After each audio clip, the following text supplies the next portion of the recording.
transport industry is a very broad sector on its own. And here in the studio, we are joined by Stuart Mugabe of Bras Chu Driving School, which is based in Milnerton and Bellevue. Once again, welcome to Shamu's Equal Access Show on Zondex TV. Good evening, Bras Chu, and welcome to the program. Good evening. Thank you very much for having me in your show. Thank you very much. You are the talk of town, but yet we've got some audience here who don't know about you. Tell them who you are. My name is Stuart Mugabe, born in Zimbabwe, better known as Bras Chu. Bras Chu actually came from my name. I was born in Zimbabwe. Then in 2008, that's when I relocated to Cape Town. My first night in Cape Town, I slept under the station here. I was just homeless. My first meal in Cape Town in 2008, I got it out of a bin. So you can imagine how I started. Then from there, that's when life started changing from being from the streets to working at a garage and to where we are going to discuss now.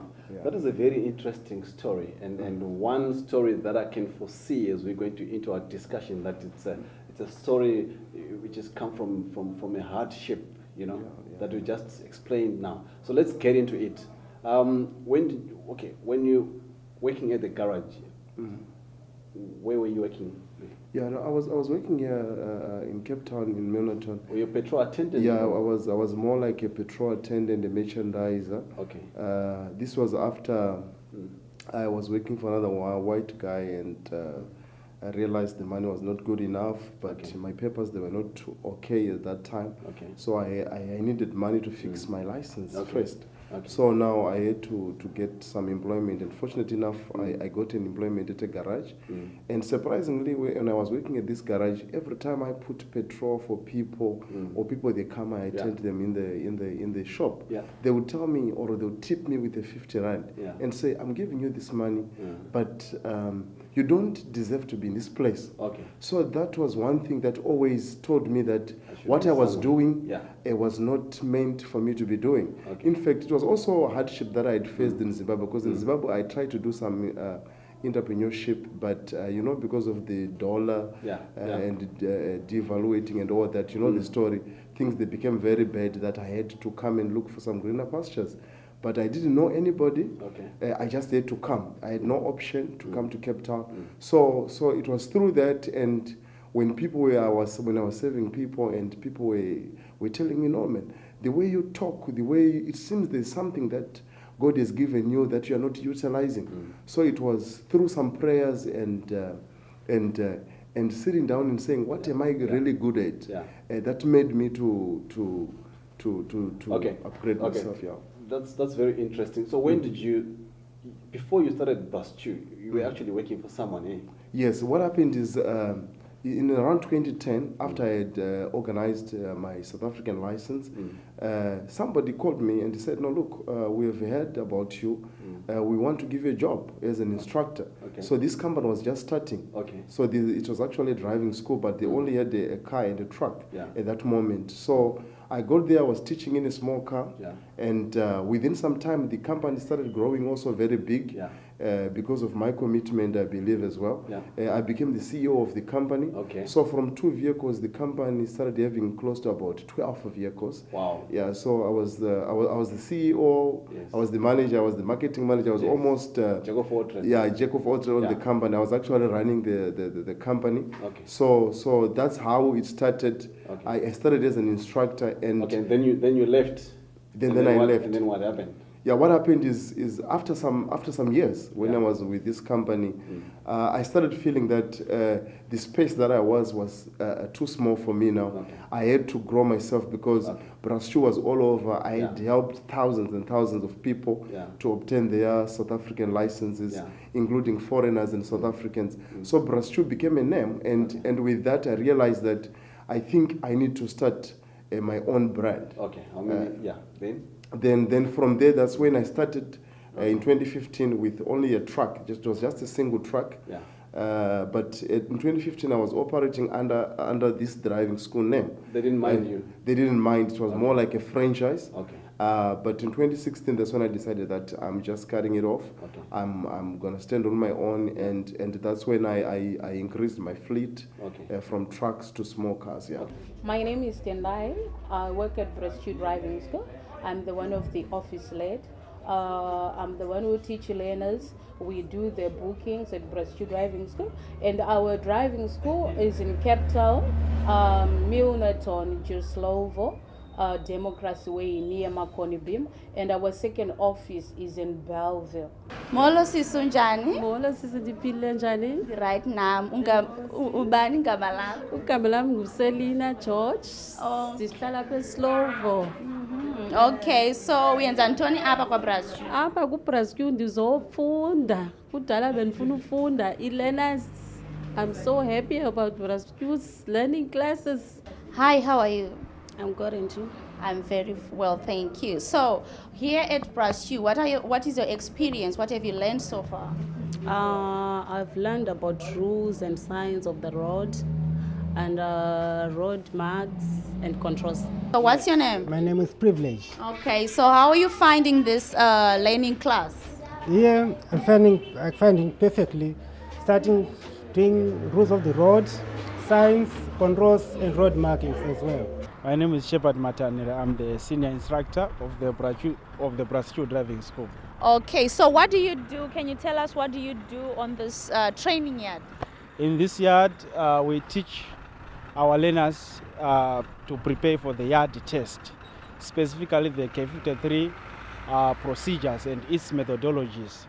We teach alley docking, straight reverse, incline start, as well as vehicle inspection.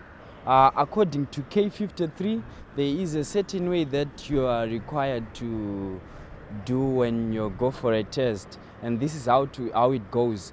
Before you are taken for you are tested, you are required to do what we call pre-trip inspection exterior, and there's also pre-trip inspection interior. So I'll start with the outside.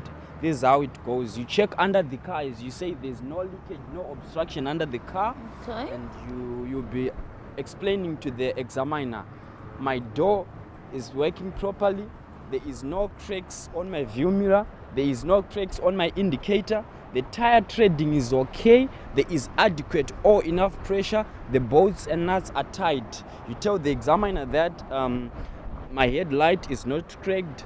You tell the examiner that you have checked the bonnet, you have checked for oil, water, and brake fluid, and also the fan belt is functioning properly. Okay, for the clients to be able to be taught how to drive, first of all, they must have learner's license. You say that. So it's a process. That is from the learners. When they come here, that is when we can start now to teach them how to drive, right from scratch until they get their licenses.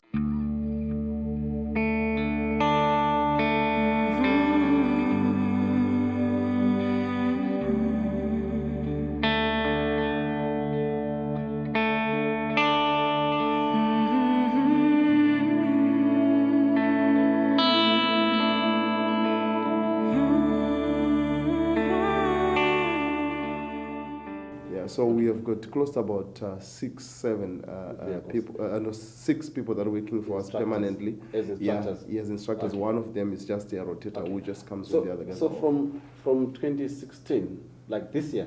From 2015 to April. now, how can you say your rate of growth has been? The rate, it has been very, very high. It has been very high. I mean, the way people have been coming and supporting us, it's like every month we're getting high numbers that I can't really even contain. Yeah. That when even I started, like when it was in January, I bought a truck. By February we wanted another small car, and now I'm getting calls left and right saying they want code 14. So the growth has been very, very, very, very big. Very. Yeah, maybe it's because of the time that I've spent. What is your secret? My secret is I always have passion for teaching people. Okay. It's something that I always love to do. I don't do it mainly for money, Yeah. but I do it even if I teach you and you don't give me money. I don't feel bad. Okay. What motivates me is when I teach someone and someone, I see the improvement when someone is starting to learn. when I see you on the road driving on your own, Yeah. and the fact that I knew that when you came, Yeah. you could know, you don't even know what the clutch is, what the brakes are, the handbrake. That I have the passion when I see somebody progressing. Yeah. That is what really Yeah. keeps me going. And that's one thing also when I talk to people, I'm somebody who loves to talk. Yeah. And the way I talk to people, how I you give them the converse with service. people, yeah. So it's one thing that. So your business is mainly built on marketing on social media and as a word of mouth as well. Yeah, word of mouth is it's where I really started. Okay. But with the social media, I mean, we've got a group which we just opened, which is Zimbabwe Professionals. It is giving us quite a lot of numbers from there. Okay. I mean, if we post something, sometimes we get close to 100 likes. Okay. And on Facebook, it's not really when you get people over 50 people liking you. Yeah. That means you are getting popular. Okay. So we are all over. We do post on Gumtree, all LX, but it becomes big because the pool is actually bigger. You get word of mouth, you get Facebook, you get on Twitter, you get. So we are all over, but all means of advertising, they have been really helping us. That's right. Who's your role model? My role model, I can say, my mother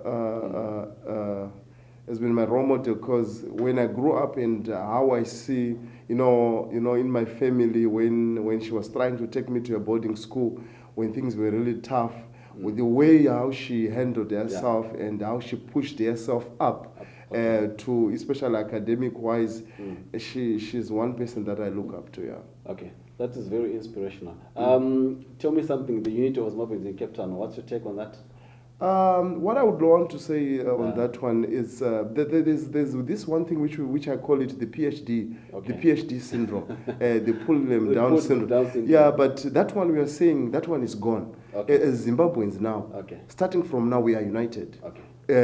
We don't say because this one is doing this, so no, we are united. All the guys, either you have got a restaurant, it's starting with me. I can tell you now, all the Zimbabwean guys that are doing any form of business, I come to your restaurant, I eat the other day, I go there, I buy some whatever. So we are saying we don't want that. We as Zimbabweans, we are united. We are saying enough is enough. We are saying let's get united. We can never go anywhere when we are not united. Numbers, That's true. Yeah. Brother Stuart, thank you very much for sharing your story with us. Thank you for coming to the program, and we wish you all the best. And we hope to see you again on the show in the next program. Thank you very much. Right. It does not matter where you come from. This Brother Stu's story is born out of a hardship, from stripping in the dusty streets of Cape Town to owning a 6-fleet car in a driving school. Hard work and passion and commitment gets you far places. Thank you very much for listening to the program, and have a good evening. Thank you, sir. That's very inspirational. Thank you, sir. I'm inspired.